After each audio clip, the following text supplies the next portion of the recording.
자, 오늘은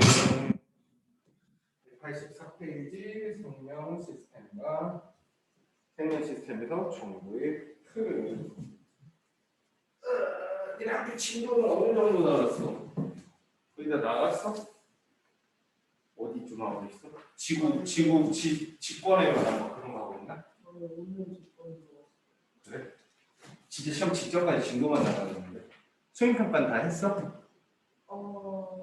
아무튼 니네 학교 시험편 나왔니? 이상하면 나왔다고 저희는 쌤이 공지를 안 해가지고. 너는? 저희 구성 요소까지 나왔고 아직 안 나왔어요. 어? 저희 지금 구성 요소까지 나왔고 시험 시간표는? 아직 안 나왔어요. 아직 안 나왔어? 자, 184페이지 봅시다. 생명 시스템에서 정보의 흐름. 응? 갑자기 웬 정보? 전에 얘기한 적이기는 한데 우리가 세포 안에 핵 안에 DNA가 들어있고 그 DNA에 유전 정보가 저장되어 있다라는 표현을 하잖아, 그치? 나는 항상 비유할 때 얘네가 디지털이 익숙하니까 컴퓨터나 핸드폰 그런 거 얘기를 하거든. 하드디스크 알지? 하드디스크 안에 자료가 들어있어. 자료가 들어있잖아. 그럼 그 안에 이제 하드디스크를 이렇게 덜렁덜렁 들고 있으면 이 안에 뭐가 있는지 그냥 이렇게 쳐다보면 알 수 있나? 모르죠, 그렇죠? 세포 안에 있는 정보도 그냥 세포가 여기 있어. 여기 세포 하나 딱 떼가지고 이렇게 있으면 몰라. 근데 이 안에 무슨 정보가 들어있는지 우리는 어떻게 알아? 보통 들어가서 무슨 파일이 있는지 보고 파일명만 보고 잘 모르겠으면 실행해보면 알잖아, 그치? 음악이 나오기도 하고 동영상이 나오기도 하고 게임이 실행되기도 하고 우리도 똑같아. 생명 정보라는 게 핵 안에 정보로 들어있는데 그게 실행을 해야지 우리가 되는 거야. 말이 어렵나? 니네는 핵 안에 들어있는 유전 정보가 실행이 돼가지고 겉으로 보인 게 니네 지금 모습인 거야. 우리 같은 인간이지만 어떻게 돼? 생김새도 다르고 피부색도 다르고 그치? 조금 뭐 우리가 화면적으로 묶어서 그렇지 미묘하게 다 다르잖아. 털 모양도 다르고 눈 모양도 다르고 이게 실행이 된 모습이야. 실행이 된 모습. 그거를 여기서 배우는 거야. 생명 정보가 어떻게 저장이 돼 있고 생명 정보가 하드디스크 안에 정보가 실행이 되듯이 생명 정보가 실행이 되는 과정을 과학적으로 연구하는 걸 볼 예정입니다. 자, 일단 처음에 유전자라고 하는 단어를 보는데 이건 조금 어렵다기보다 헷갈리는 단어야. 유전자 들어보긴 되게 많이 봤어. 뭐 영화나 드라마에서 많이 나오잖아. 유전자 검사한다, 친자 확인한다 이러면서 유전자. 유전자가 뭔지 알아? 컴퓨터로 따지자면 저장되어 있는 내용이 유전자. 음악 파일이 유전자. 이게 헷갈리죠. 무슨 얘기냐면 일단은 유전자 얘기를 하기 전에 거기 보면 우리가 그래도 눈에 좀 익숙한 그림이 있어요. 이렇게 이중 나선 구조로 돼가지고 이렇게 돼 있는 거. 이 앞에서 본 적 있죠? 이거 이름 뭐래? 이게 DNA지. DNA가 컴퓨터로 따지면 하드디스크 혹은 USB 메모리 혹은 SD 카드야. 하드디스크를 샀어. 그럼 빈 하드디스크일 거 아니야. 그치? DNA도 똑같아. 이 안에 정보가 저장이 되는 거지. 정보가 저장이 안 돼 있으면 그냥 DNA는 그냥 빈 하드디스크가 되는 거야. 그러니까 DNA는 정보를 저장하는 물질, 정보를 저장을 하게 되는 곳 자체를 DNA라고 해. 근데 거기 그림 보면 이렇게 표시되어 있지 않아? 그 이중나선이 길게 돼 있는데 색깔 표시되어 있어가지고 뭐 빨간색으로 조금씩 색칠되어 뭐 여기가 유전자 뭐 이렇게 표시되어 있지 않아? 여기가 뭐 유전자 이렇게 돼 있는 거 보여요? 그치? 거기 보면은 막 빨간색 부분이 유전자 1, 또 빨간색으로 해갖고 유전자 2 돼 있지. 그게 무슨 말이냐면 유전자는 물질을 의미하는 게 아니고 DNA 속에 저장되어 있는 정보를 의미하는 거야. 하드디스크 안에도 내용이 많이 들어있잖아. 우리 몸속에 있는 DNA에 정보가 딱 하나만 들어있을 수는 없어. 그치? 우리 몸 안에 눈 모양에 관한 정보, 눈 색깔에 관한 정보, 쌍꺼풀이 있는지 없는지, 뭐 눈썹은 무슨 색인지 정보가 엄청 많이 들어있어야 될 거 아니야. 그 하나하나의 정보가 뭐다? 그게 유전자야. 그게 유전자. 그래서 거기 DNA에서 이렇게 구역으로 표시를 해놓은 게 뭐냐면 여기에 아마 눈 색깔에 대한 정보가 저장이 돼 있다 이런 의미야. 유전자. 유전자는 물질 자체를 의미하는 게 아니에요. DNA 속에 저장되어 있는 정보를 유전자라고 하는 거야. 근데 이 DNA가 길잖아. 대충 실같이 돼 있는데 이걸 대충 꾸겨갖고 아무 때나 집어넣으면 관리하기가 쉽겠어? 어렵겠지. 그래서 보통 생명체에 어떻게 돼 있냐면 거기 동글동글해갖고 단백질이 이렇게 있는데 이 단백질에 DNA가 이렇게 막 묶여서 있어요. 이렇게 실패처럼 담겨 있거든. 이게 동글동글한 걸 뭐라고 하냐면 단백질이라고 돼 있는데 학교에서 선생님이 이렇게 알려줄 수도 있어. 참고로 써놓으세요. 히스톤 단백질. 고등학교 2학년 책부터는 히스톤 단백질이라고 나오는데 1학년 때부터 알려주실 수 있거든. 단백질 혹은 히스톤 단백질이라고 하는 거야. 그럼 이 DNA가 히스톤 단백질이 이렇게 묶여 있는 거예요. C를 가하는 거 있죠. 요거 자체의 이름을 뭐라고 하냐면 여기 안 나와 있죠.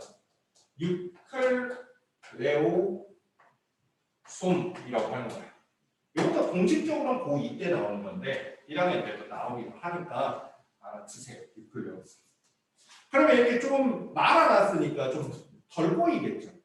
덜 보여가지고 이렇게 쭉 있는데 그게 뭉쳐놓으면 이렇게 뭉쳐가지고 이런 식으로 이렇게 돼 있거든. 이런 식으로 돼 있거든. 이게 이제 돌돌돌돌 말린 게 이렇게 해가지고 이렇게 생겨 있는 이걸 보고 뭐라고 하냐면 이걸 이제 염색체라고 하는 거죠. 염색체를 풀면 DNA가 히스톤 단백질에 묶여 있는 뉴클레오솜들이 이렇게 쫙 나오는 거야. 무슨 말인지 알겠지? 그림에서 명칭만 잘 알고 있습니다. 근데 우리가 일상생활에서는 DNA랑 염색체랑 유전자를 잘 구분을 하지 않아. 그냥 비슷한 녀석들 약간 이런 느낌으로 보는데 DNA는 저장하고 있는 물질 자체를 DNA, 유전자는 그 안에 담겨있는 정보, 그리고 DNA가 이렇게 돌돌 말려 있는 걸 뉴클레오솜. 뉴클레오솜들이 이렇게 이게 실제로는 이렇게 돼갖고 뉴클레오솜 하나를 구성하고 또 여기서 뉴클레오솜 하나 또 구성하고 이렇게 돼 있거든. 이게 뭉쳐져 있는 게 염색체라고 보시면 돼요. 그럼 거기 있는 단어 설명은 다 끝났죠? 염색체. 그리고 안에 그거는 배웠지. 저기 1단원 할 때 선생님 기억나니? 이 안쪽에 염기라고 해가지고 염기. 이 안에 있는 게 염기야. 그 염기가 DNA를 구성하는 염기 4종류라고 했거든. 기억나? 뭐.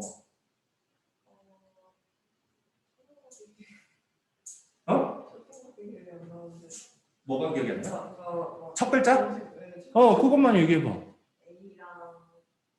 T랑 C랑 G랑 끝.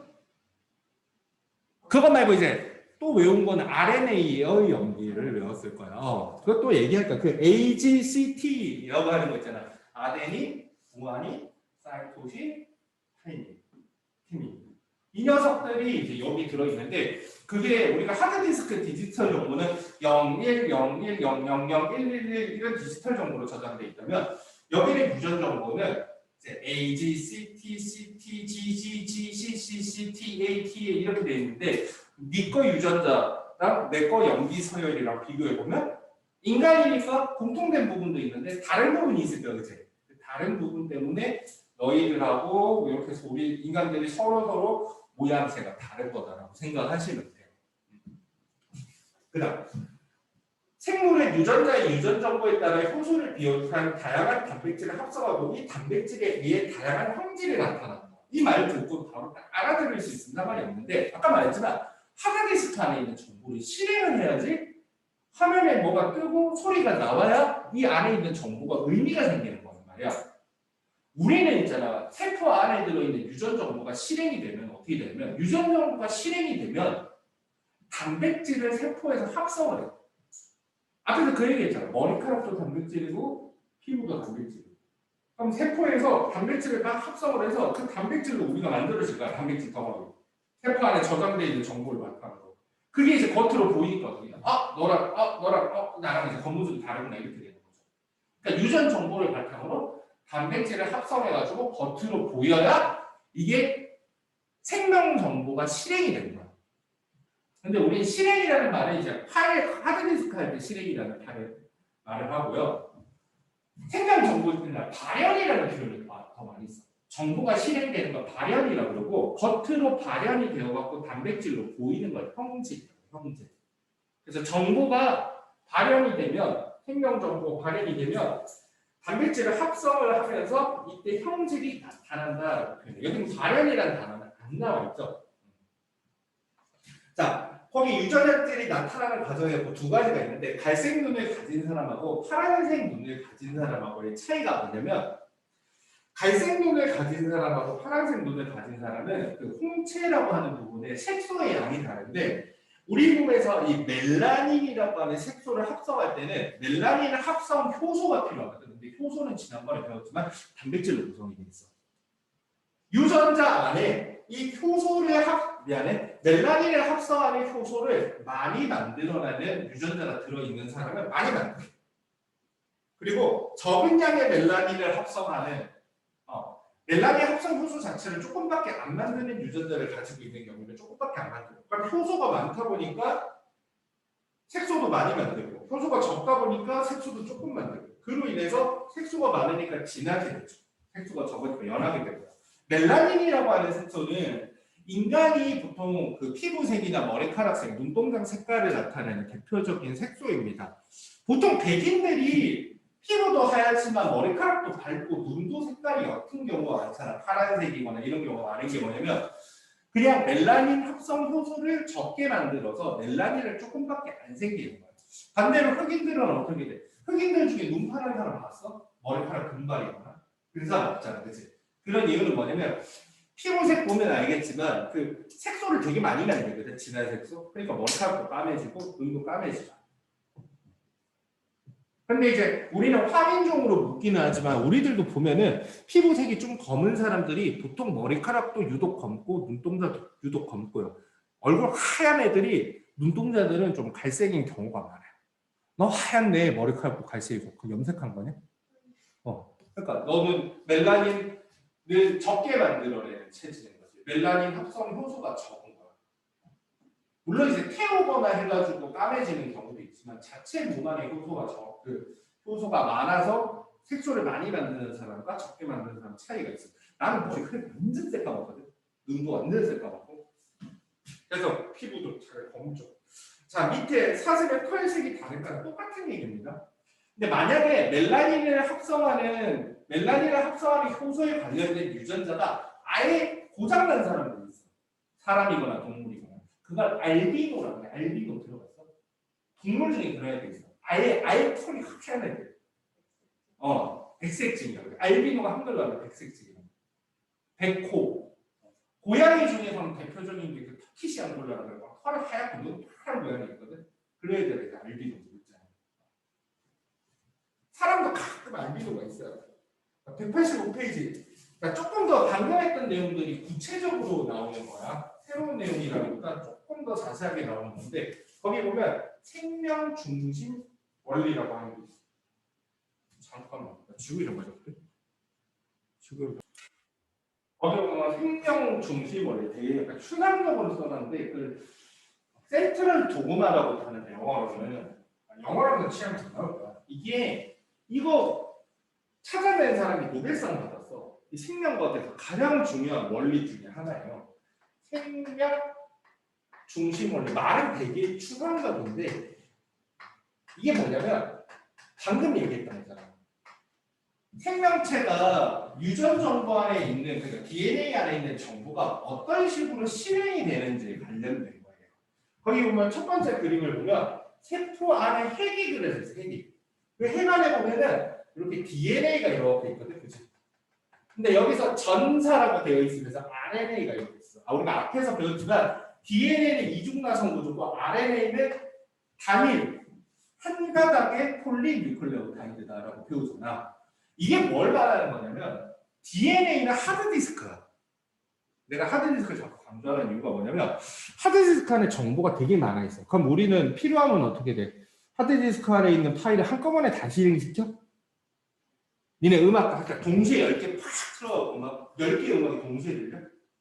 아니면 뭐 친구가 야 너 그거 파일 가지고 있어? 그거 음악 복사 좀 해줘. 그러면 하드디스크 그냥 떼갖고 주는 거야? 아니잖아, 그치? 그러니까 생명체도 똑같은 거야. 우리 몸에 있는 세포들이 예를 들면 여기 있는 세포가 머리카락을 만들 필요가 없잖아, 그치? 그러니까 필요한 단백질을 만들려면 필요한 부분만 쓰면 되는 거야. 파일 실행하듯이. 그래서 DNA 정보에서 일부를 조그만 거를 필요한 부분만 다 떼어내는 거야. 이게 USB 메모리랑 비슷하다고 생각하면 돼. 그게 우리 몸에서 RNA에 해당하거든. 그러니까 전체 정보를 저장하고 있는 건 DNA고 일부 정보를 가닥내서 외워놓는 게 RNA고 이메일로 보내는 첨부 파일 같은 거야.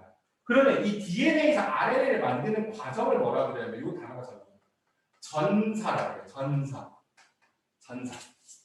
어려운 한자 단어라서 그냥 뜻은 풀지 말고 DNA에서 RNA를 가닥을 조그만 걸 만드는 거다. 하드디스크에서 이메일로 첨부 파일 하나 만드는 거다. 정도라고 생각하면 돼요. 어떤 피부 세포에서 그러니까 두피에 있는 피부 세포에서 머리카락 단백질을 만들기 위해서 머리카락 단백질에 관한 정보만 딱 빼는 거야. 그러면 이게 거기 보면 핵공이라고 돼가지고 핵에 보면 조그만 구멍이 있는데 이 구멍으로 RNA가 쏙 빠져나오거든. RNA가 빠져나와. 그러면 우리가 지난 시간에 세포 소기관 중에 단백질을 합성한다라고 했어. 세포 소기관 중에서 그런 역할이 있는 게 뭐였지? 단백질을 합성. 미토콘드리아? 아니지. 뭐지? 리보솜. 리보솜이라고 하는 게 세포 안에 보면 있거든. 그 RNA가 리보솜을 딱 만나게 되면 리보솜이 단백질을 만들기는 하는데 단백질을 단위체로 보지. 아미노산. 일단은 시험도 본 게 이어지거든. 아미노산이 단위체. 단위체 몇 가지 있다고 그랬지? 아미노산이?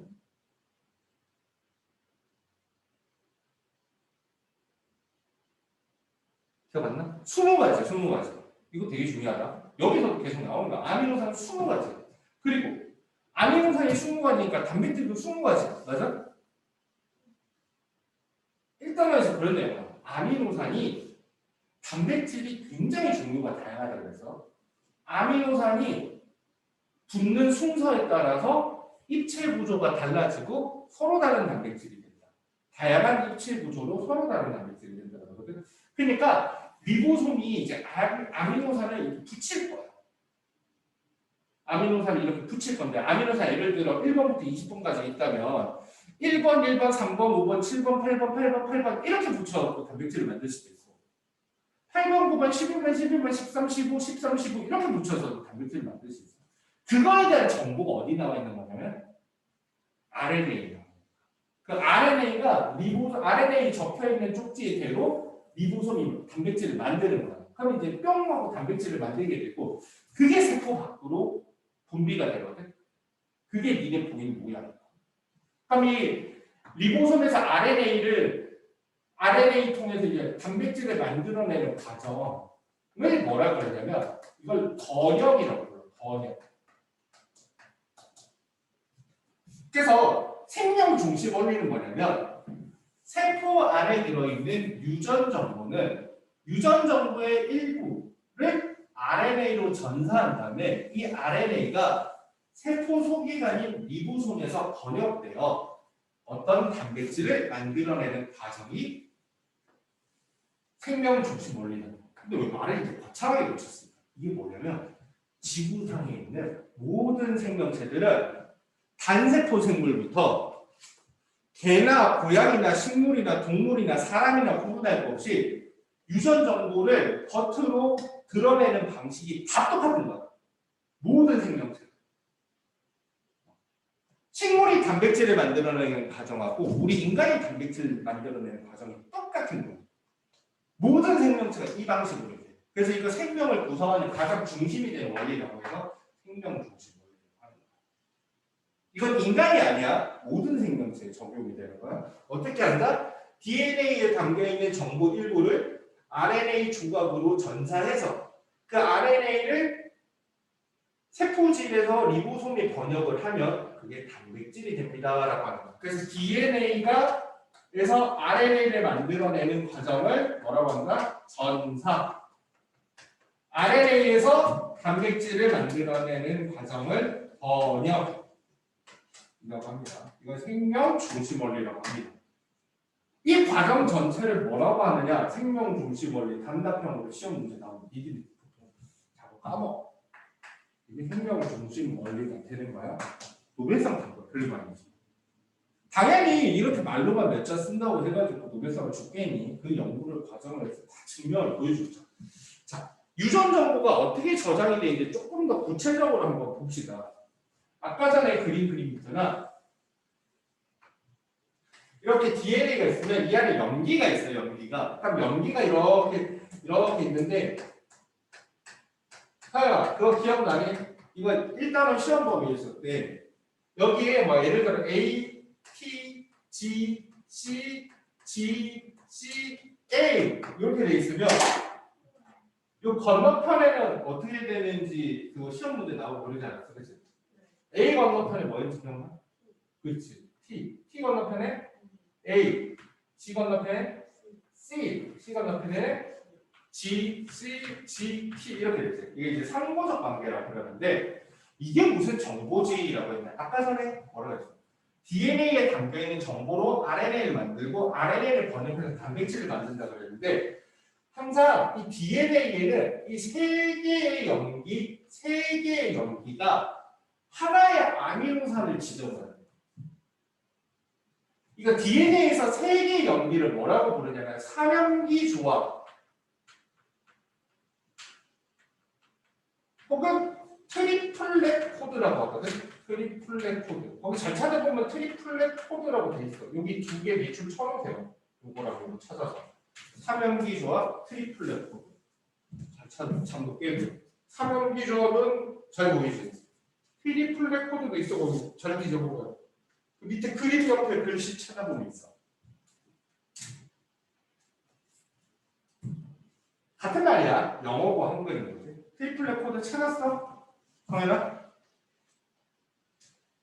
졸려고 못 찾겠어? 여기 어디 있어? 여기.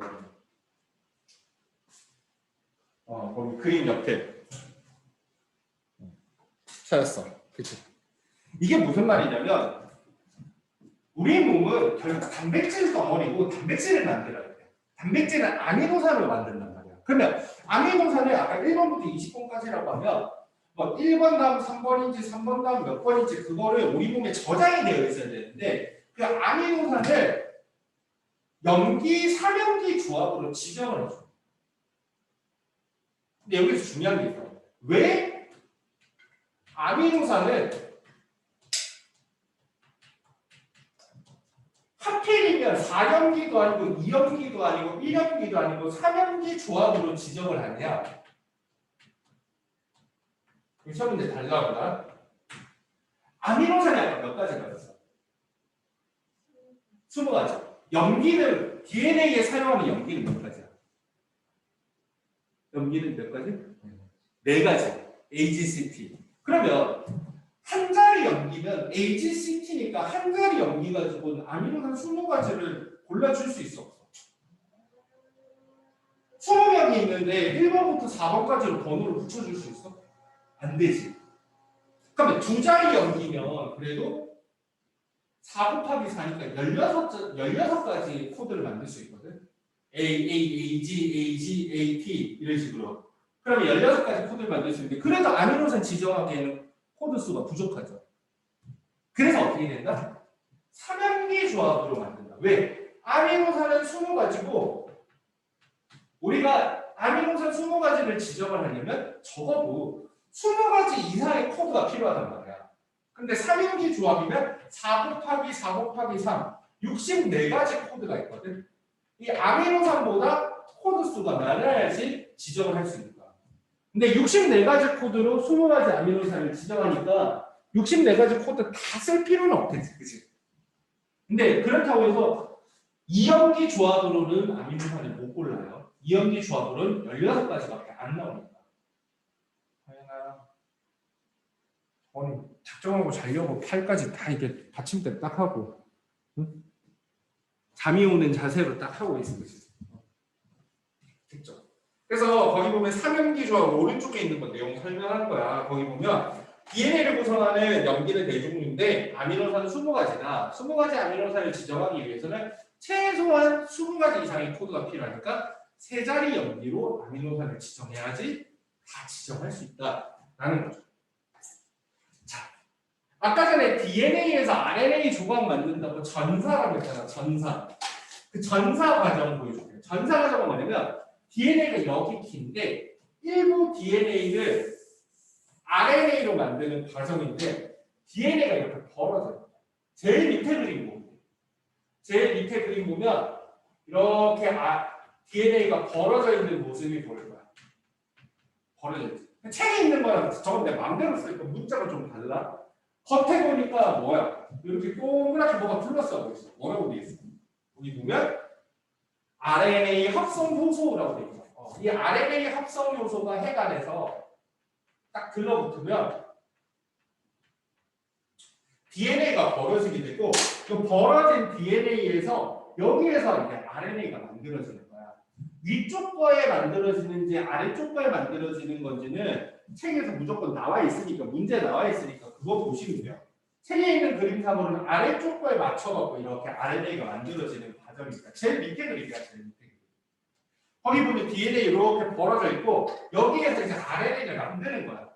아까 말했지만 DNA에서 조그만 RNA를 만든다 그랬잖아. 그럼 만들어질 때 어떻게 되냐면 여기에서 상고적 결합으로 이렇게 만들어지는 거야.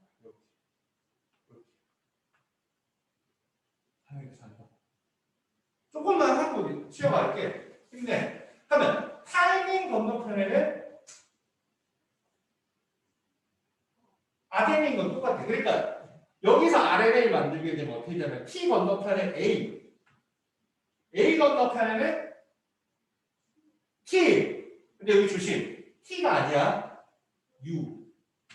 RNA는 AGCT를 쓰는 게 아니고 AGCU 쓴다고 그런 내용이 있었던 기억나세요? U. 그럼 C 건너편에는 G. G 건너편에는 C. C 건너편은 G. G 건너편은 C. T 건너편은 A. 이런 식으로 RNA를 만들어. 이 만들어낸 RNA가 아까 전에 뿅 하고 빠져나왔어. 근데 요거 맞출 때 요거 보면서 해도 되고요. 요거 보면서 해도 되고 아니면 위에 거 보게 돼. 위에 거. 지금 이거랑 상호적 관계고 이거랑 상호적 관계니까 요거랑 요거는 똑같거든. 대신에 이제 RNA는 타이밍 대신에 유라시를 쓰니까 ATGC, GCA 그대로 쓰지 말고 T 대신 U 써고 AU, GC, GCA 이렇게 하는 거야. 이렇게 RNA 조각을 만들어가지고 뿅 하고 핵 밖으로 내미는 거야. 지금 전사 과정을 얘기하는 거야. 전사 과정. 전사. 자, 그 페이지까지 한번 실어갈게요. 거기 보면 코돈이라는 단어 보여요. 코돈.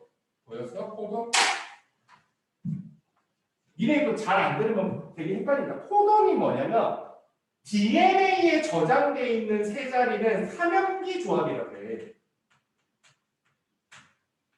근데 이제 DNA에서 전사된 세 자리는 뭐라고 하냐면 이건 코돈이라고 부르는 거야. 코돈하고 삼연기 조합하고 차이는 DNA에 저장된 원본 정보가 삼연기 조합이고 거기에서 전사된 세 자리는 코돈이라고 부르는 거야. 그래서 코돈은 RNA 속에 있는 거고 삼연기 조각은 DNA 속에 있는 겁니다. 이렇게 물어볼 수 있지. TAC에서 전사된 코돈은 어떻게 되는 거야? 이렇게 물어보면 알고 있는 사람은 별거 아니야. TAC면 AUG로 RNA로 전사가 되는데 이런 게 어렵게 느껴질 수 있지. 자, 거기까지 해가지고 내용 한번 읽어보고 잠깐 끊어갈게. 오늘 또 왜 이렇게 졸려하냐? 니네 둘 다. 밖에 더운 데 있다 와서 그런가? 내보자. 자, 이거 중요해. DNA 저장된 원본 정보는 청명기 조합이라고 하는 거고 아까 전에 RNA 합성 요소로 이렇게 RNA 만들 때 RNA로 이렇게 전사된 세 자리는 코돈이라고 부르는 거예요.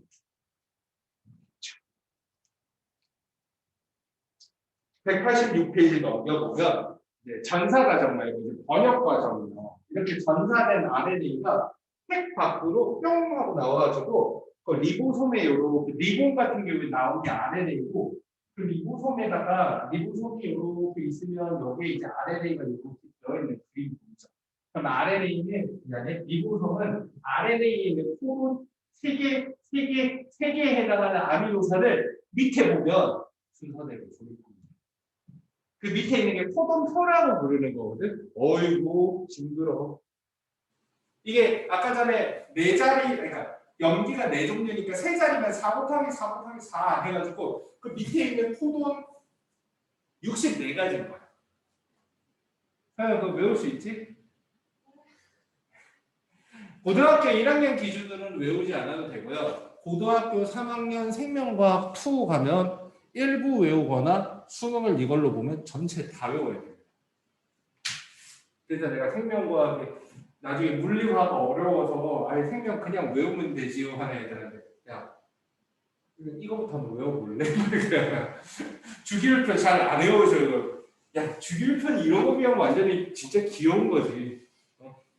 거기 보면 재밌는 게 우리 그냥 1학년이니까 외울 필요는 없어요. 외울 필요는 없고 차례대로 UUUUU CUUA UUG CUU CUC CUA CUG 뭐 이런 식으로 나와 있는데 외울 필요는 없고 64가지로 20가지 아미노산을 지정하니까 코드가 남는 게 있을 거 아니에요, 그치? 그래서 보니까 페닐알라닌 이 옆에 이름 써있는 게 아미노산 이름이거든. 페닐알라닌을 지정하는 코돈이 하나가 아니고 2가지야. 그래서 문제에서 이제 보기로 이런 거 잘 나와. 아미노산 한 개를 지정하는 코돈은 단 한 개이다라고 말하면 틀린 거예요, 그죠? 보면 대부분 어떻게 돼? 2가지 이상의 코돈이 배정이 돼 있죠. 거기 보니까 메사이온이라고 트립토판 뭐 이런 몇 가지만 안 돼 있고. 그리고 이렇게 돼 있는 거 있지. 거기 보면은 이렇게 X 이렇게 돼 있는 거 있지. 그건 뭐냐면 지정하는 그 아미노산이 따로 없다라는 뜻도 되고요. 이게 고등학교 3학년 가면 종결 코돈이라고 배워요. 종결 코돈. 종결 코돈은 뭐냐면 여기서 이제 아미노산을 조립해서 단백질을 만들어야 되는데 시작과 끝을 알려줘야 되니까 시작한다. 왜냐면 이게 RNA가 이렇게 나풀나풀하다 보니까 잘못 들어갈 수도 있거든. 그럼 얘는 딱 그 종결 코돈에 딱 맞춰서 끼워 들어가게 돼 있어. 그 종결 코돈부터 해가지고 딱 들어가갖고 종결 코돈의 시작과 끝. 그래서 이거는 종결 코돈이라고도 하니까 요 정도까지는 시험에 낼 수도 있거든. 종결 코돈이다. 뭐 이런 거. 참고만 하세요. 그래서 거기 보니까 RNA가 리보솜에 의해서 딱 이제 읽는 거야. 쭉 읽으면은 세포가 아미노산을 밖에서 많이 지난 시간에 삼투 확산 그러잖아. 아미노산을 많이 흡수해 놓거든. 그러면 세포 안에 이제 흡수된 아미노산을 거기에 맞게 딱딱딱딱 조립해요. 그럼 조립이 끝나면 이제 단백질이 뿅 하고 나오는 거야. 그 다음에는 우리가 세포 소기관에서 배웠던 거. 단백질 합성은 리보솜에 하고 단백질 저장하고 전달은 어디서 하더라? 소포체에서 해. 그러면 그 단백질을 전달받은 골지체에서 그 분비 송낭이라고 하는 조그만 걸로 이제 주머니로 감싸가지고 세포 밖으로 단백질을 분비해. 그럼 세포 밖으로 분비된 단백질은 니네 몸에서 소화효소가 되기도 하고 머리카락을 구성하는 단백질이 되기도 하고 적혈구를 구성하는 단백질이 되기도 하고 피부를 구성하는 단백질이 되기도 합니다. 니네 유전정보 안에 있는 대로 이렇게 만들어지죠. 거의 끝났어 이제. 이해됐어요? 최대한 차분하게 설명을 하려고 했는데 단어들이 어색해가지고 잘 입에 안 붙을 거야. 그래서 선생님 일부러 여러 번 얘기하는 거니까 잊어버리기 전에 책 한번 쭉 읽어보세요. 188페이지. 거기는 유전자 이상이라고 합니다. 유전자 이상. 이상이 생겼는데 할 때 그 이상인 거야. 유전자 이상 또는 유전질환. 둘이 비슷한 말이죠. 근데 그 유전자 이상은 뭐냐면 유전자를 구성하는 DNA 염기설에 이상이 생기는 것입니다. 라는 거야. 예를 들면 여기 DNA에 TAC, GC, GT 이렇게 저장이 되어 있어야 되는데 이 TAC가 예를 들면 C 자리가 잘못돼가지고 T로 바뀌어버리면 여기에 전사되는 코돈도 바뀌어버리게 되는 거지. 그러니까 유전자 이상이 뭐냐면 니네 팔 깨졌네 이런 표현 쓰잖아. 하드에서 팔 깨지는 경험 해본 적 있죠? 매일 이메일로 파일 받았을 때 팔 깨졌네 할 때 있잖아. 그러니까 원본 정보에 이상이 생기는 걸 유전자 이상이라고 해요. 유전자 이상은 여러 가지 원인이 있는데 보통 유전자 이상이 생기면 돌연변이라고 얘기해요. 돌연변이가 많이 생깁니다. 보통 있잖아. 엄마 아빠한테서 유전자를 물려받게 되는데 그 유전자가 고스란히 그대로 물려받을 수도 있고요. 물려받는 과정에서 잘못해갖고 DNA를 아들한테 물려줘야지 딸한테 물려줘야지 하면서 DNA 원본하고 똑같은 복제본을 만들게 되거든. 세포 분열 과정에서. 만드는 과정에서 잠깐 이상이 생겨가지고 유전자가 잘못 저장이 되는 경우가 있어요. 파일 복사하다 깨지듯이. 그런데 그게 유전자 이상이 되는 거예요.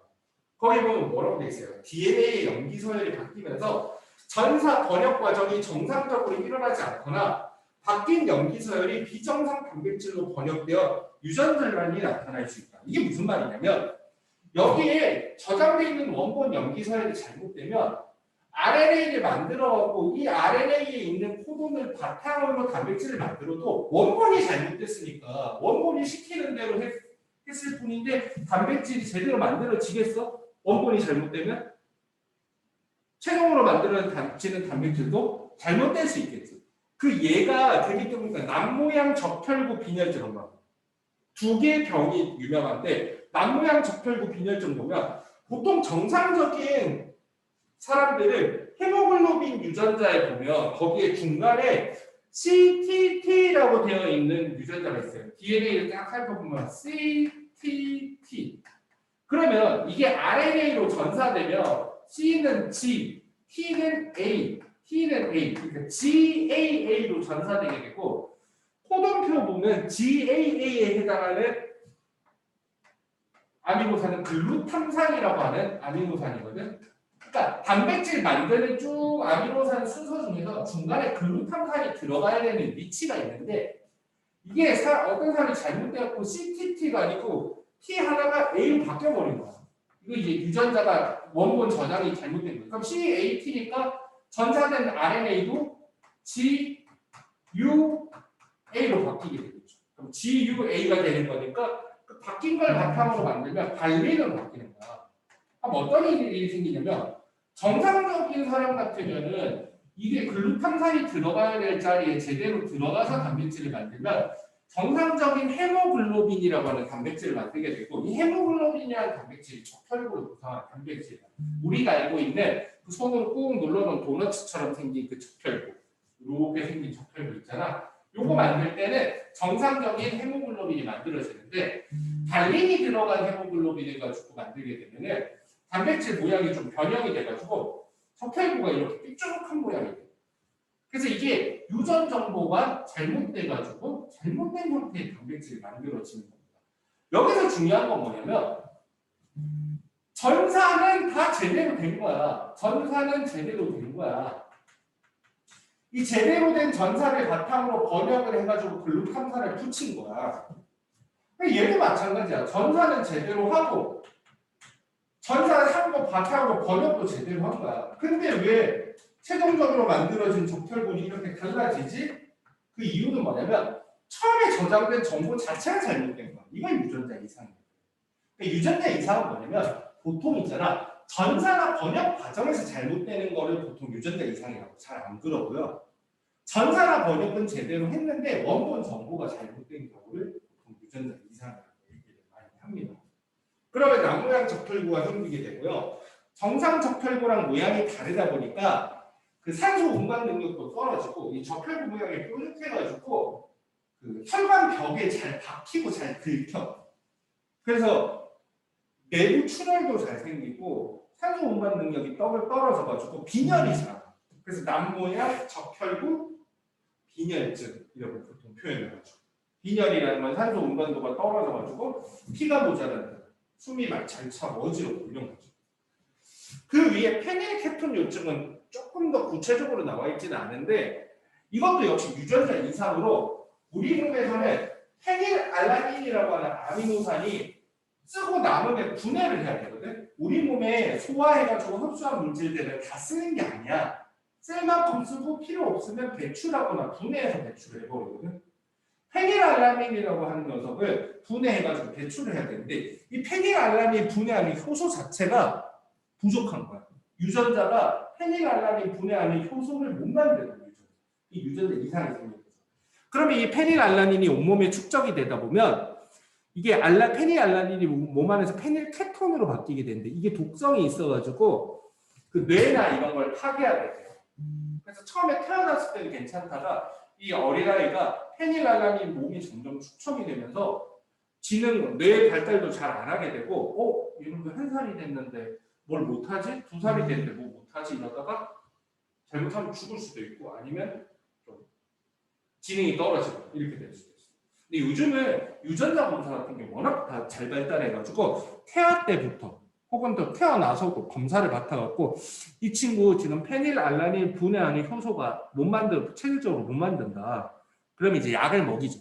페닐알라닌 분해하는 효소를 약으로 먹이거나 주사를 놓으면 이제는 여러분 방지는 할 수 있는데 유전자 이상이 생긴 건 어떻게 할 수가 없죠. 그런 것들입니다. 유전자 이상하고 유전자 질환은 병 2가지가 대표적인 예로 많이 나와. 이름이 어렵지? 페닐케톤 요증 그리고 페닐알라닌 남 모양 적혈구 빈혈증 이 2가지 잘 볼 수 있도록 합니다. 그다음 유전 암호 체계의 공통성이라고 되죠. 유전 암호 체계의 공통성. 지구에 사는 생물들은 서로 다른 유전 정보를 가지고 있어. 모습과 생활 방식이 다양하지만 다 다르다는 거야. 근데 거의 모든 생명체는 유전 암호 체계가 있다. 이게 무슨 말이냐면 아까 전에 얘기했지만 생명 중심 원리라고 했는데 당연히 개랑 고양이, 심지어는 서양이랑 나 사이에도 들어있는 유전 정보는 조금씩 달라요. 근데 이게 유전 정보를 겉으로 꺼내는 방식은 똑같다는 거예요. 무슨 말이냐면 개도 CTT는 글루탄산을 만들고 사람도 CTT는 글루탄산을 만들고 이걸 유전 암호의 공통성이라고 그러거든. 그러니까 우리 인간의 세포를 가져다가 세포 안에 있는 DNA를 빼, 인간의 DNA 빼, 그리고 개의 DNA를 넣어. 어렵지만 가능하거든. 개의 DNA를 넣으면 그러면 어떻게 되면 개의 DNA를 전사하고 번역을 해요. 우리 인간의 세포. 그럼 결국에는 어떻게 되냐면 세포는 분명히 인간 세포인데 하드디스크만 개 거로 바꾸잖아. 그럼 어떻게 되냐면 개가 만드는 단백질을 만드는 거야. 개의 세포랑 똑같아져. 이걸 유전암호 체계의 공통성이라고 하는 거야. 생명체들이 지구상에 있는 생명체들이 엄청 많은데 똑같은 암호 체계를 쓰고 똑같은 방식으로 단백질을 만들어. 방식은 똑같아. 뭐만 다르다? 저장되어 있는 정보만 다른 거야. 정보가. 그래서 이걸 뭐라고 해? 유전암호 체계는 공통적인 거야. 체계는. 이거는 진화의 강력한 증거가 됩니다. 진화론 들어봤지? 진화론. 지구상의 생명체들이 창조론으로 뿅뿅뿅 나온 게 아니고 어떤 생명체들이 서서히 바뀌어 가면서 환경에 적응을 하면서 진화를 해갖고 이렇게 다양한 생명체들이 생겼다라고 하는 게 진화론이잖아. 이 진화론의 가장 강력한 증거 중에 하나가 모든 생명체가 겉모습은 다른데 정보를 겉으로 실행하는 방식이 똑같다 이거야. 유전암호 체계의 공통성, 생명 중심 원리. 이게 강력한 진화의 증거입니다. 자, 그걸 이용해서 뭐냐면 유전자 조작가거든. 189페이지에 보면 유전암호 체계의 공통성을 활용하는데 대장균은 DNA를 2가닥을 가지고 있어요. 자세히 몰라도 돼. 대장균이라고 하는 우리가 알고 있는 그 장내에 살고 있는 세균은 꼬불꼬불 꼬여있는 DNA랑 동그랗게 생긴 DNA랑 이렇게 2가지를 가지고 있어요. 둘 다 DNA인데 이건 플라스미드라고 하는 거거든. 몰라도 돼. 내가 안 적잖아. 이게 원래 내 인슐린이라는 거 들어봤어? 서야 인슐린 들어봤니? 인슐린 뭐 하는 거야?